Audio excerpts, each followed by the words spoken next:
Before we start the video, make sure to like, comment, and subscribe. We're on the road to 2,000 subs by the end of summer, and I appreciate y'all for the support. Other than that, let's get into the video.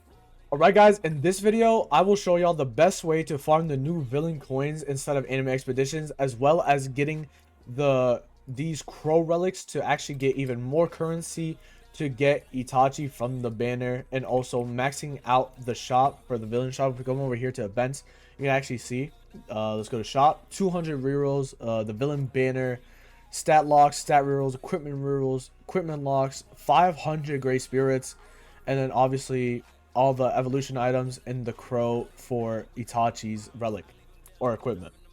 And you know, just to also show y'all that this method has worked for me, as you can see, I have an Itachi right here that's Evo. I also have another Itachi, and I barely did this method. I did it for overnight, maybe around 8-10 hours ish, and I ended up getting around 300,000 currency, including all the crow tokens that I use. I use around 5 of them, so I got around 300,000 currency in around 9 to 10 hours. So now then, let's not waste any more time, and let's actually show you the method. For this, what you will be doing is that you need preferably 2 DPSs. Also 1 will also be good.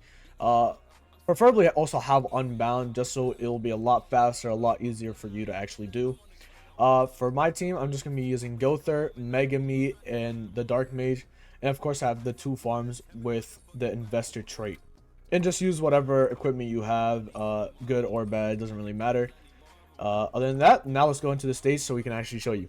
When you go to a view event, you're going to click on event game modes, and you're going to click on Act 1. Act 1 is the one for the Dark Mage. If we click select stage, this is Act 1. The reason we're doing Act 1 is because this has the fastest clear time by far. And the boss has no mechanics, no like debuff, no him not getting debuffed, anything like that. Or whatever, right? So this will be the fastest. Make sure you have, if we go into the settings, right, go to units, make sure you have auto upgrade placed units, turn that on. And then if we come over here, make sure to have auto vote start off, and that's it.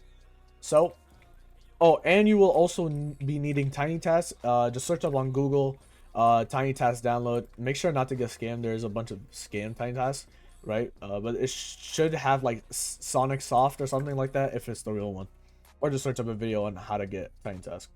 So now what you will do before you start the game with your tiny task, you'll start the recording now, right? And you will place down 4 or the senkus.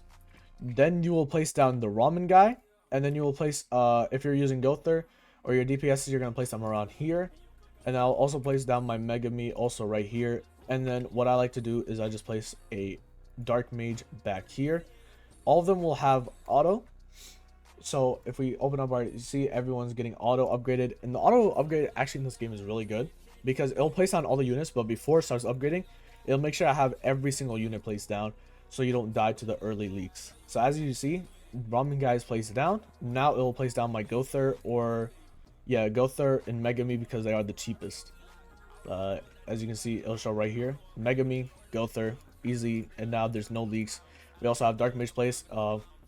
The reason Dark Mage is so good is because he's a freeze if he's using his first thing. As you can see right here, he freezes. And when he switches to his other form, he is actually a very good DPS. He puts a lightning thing all across the thing with his range. It's like a... If we go to his passive here, I'll just show it. On switching to lightning magic, summon an arc of lightning on the path inside of this unit's range. Enemies that are touching arc of lightning will take 50% of this unit's current damage every 1 second. So that's why he's also really good. This is when he switches to lightning. So as you can see, you'll see right here, this is where it starts, and this is where it ends. And if they're in all of this, they will get hit by him. Also, I've been hella yapping. There was no reason to say all that, but y'all get it. We're on wave 8, just maxed our money units. Now what the auto upgrade will do, it'll start maxing out our DPSs. Usually it does the cheapest one first, or maybe the highest DPS. I'm not really sure how it works, but usually it just upgrades my Gother first because he has the most base damage.